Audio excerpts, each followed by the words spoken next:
Inference Plus Story Short number 17, Series B. Mama, please hurry!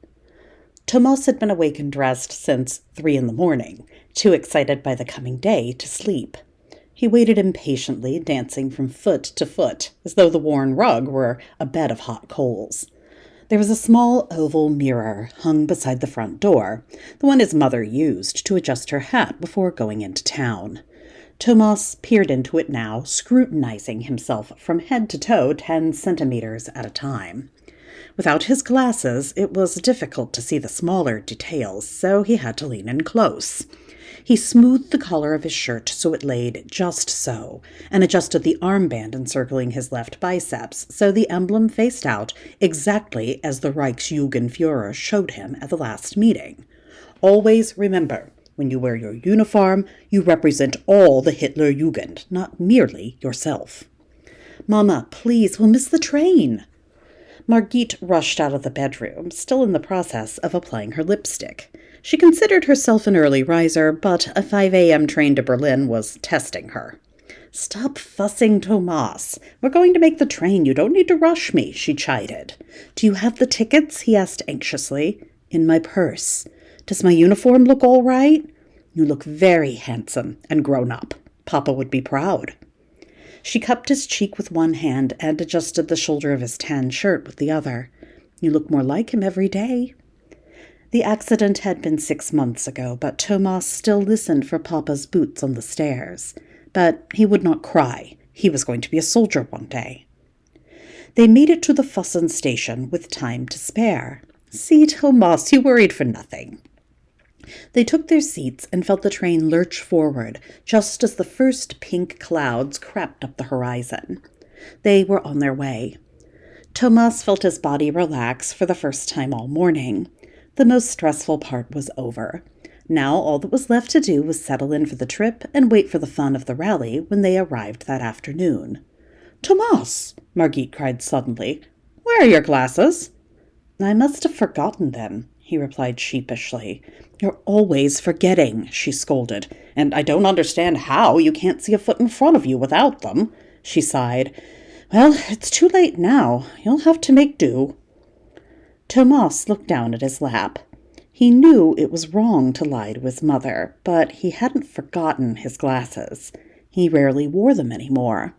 A good Aryan has sharp eyes, the Reichsjugendführer said. Only the genetically inferior need spectacles. The comment made Tomas's cheeks burn. He wanted more than anything to be a good Aryan. Good Aryans were popular. The girls liked them. Girls with soft golden curls and pretty dimpled cheeks. Girls like Renata. Maybe someday, if he could show his worth, she would let him hold her hand. The thought sent a flutter of excitement through his chest. Tickets, please? The conductor, a fat man with a bushy mustache, waddled down the center aisle, clicking his ticket punch. He took the tickets from Margit. Berlin, he exclaimed. Quite a journey. The rally? Yes, Margit replied. Tomas and his youth group are marching today. You must be very proud. He's a good boy, and he likes it, the hikes and the meetings. Margit dozed, her handbag cushioning her head as she leaned against the window. Mama could fall asleep anywhere. She was always so tired. He hated that she had to work so hard, doing other people's washing until her hands were chapped and sore. He felt ashamed when the other boys' mothers looked at her hands with disgust. Other boys' mothers kept their own house and only washed their own family's laundry. Their hands were soft and white. He felt a sudden stab of guilt that he had begged to take the early train to make it to the rally on time. Her one day off, and she was spending it on an uncomfortable train because of him. Things would be better soon. All the newspapers said so. People like his mother would get better jobs, jobs that didn't leave them so exhausted at the end of the day that they fell asleep at the kitchen table before they even ate their soup. Someday soon, Mama would have soft hands like the other mothers, and he wouldn't have to feel ashamed. Tomas felt so much responsibility now that Papa was gone. It was up to him now to take care of his mother, and there was still so much about being a man that he didn't know.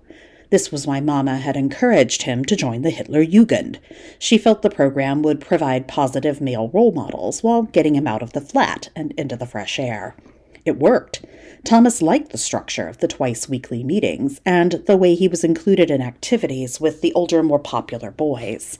So far, he'd earned one badge for physical fitness and the privilege of carrying a knife.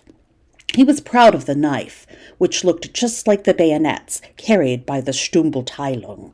One day, he looked forward to serving in the army and carrying the real thing. The brakes screeched as the train prepared to stop. Margit startled awake. "I fell asleep," she exclaimed. "What time is it? Are we there?" "No, Mama, we're only in Nuremberg." "That's a pretty town," she said. She dug in her purse for money, then handed a few bills to Thomas.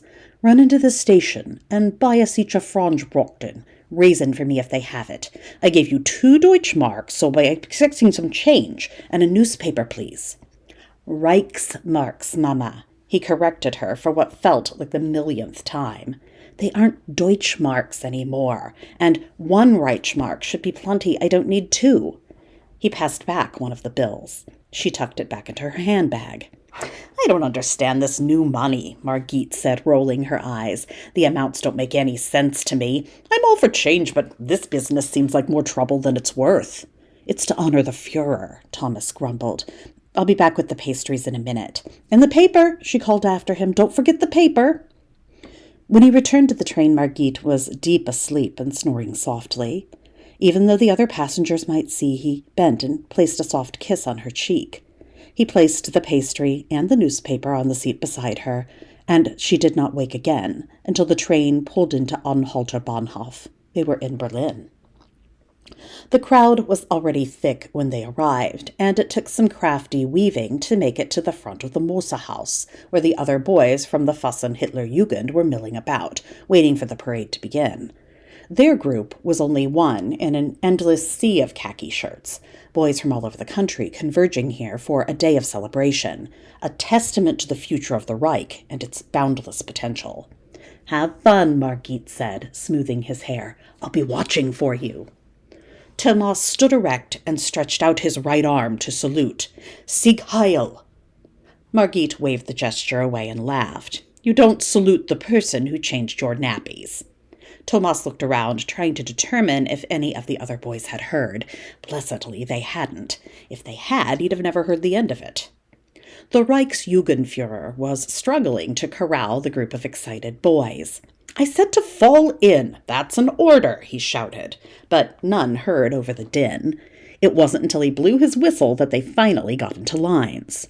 "Before we march, let us recite the pledge. Thomas will lead us."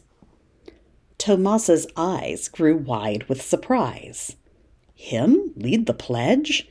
It was an honor typically reserved for the older boys, those closer to turning 18 and enlisting. But today, one of the most special days, the Reichsjugendführer had placed his trust in Thomas. He cleared his throat, stood up straight, and recited the words he had repeated so many times before at their meetings. "In the presence of this blood banner, which represents our Führer, I swear to devote all my energies and my strength to the savior of our country, Adolf Hitler.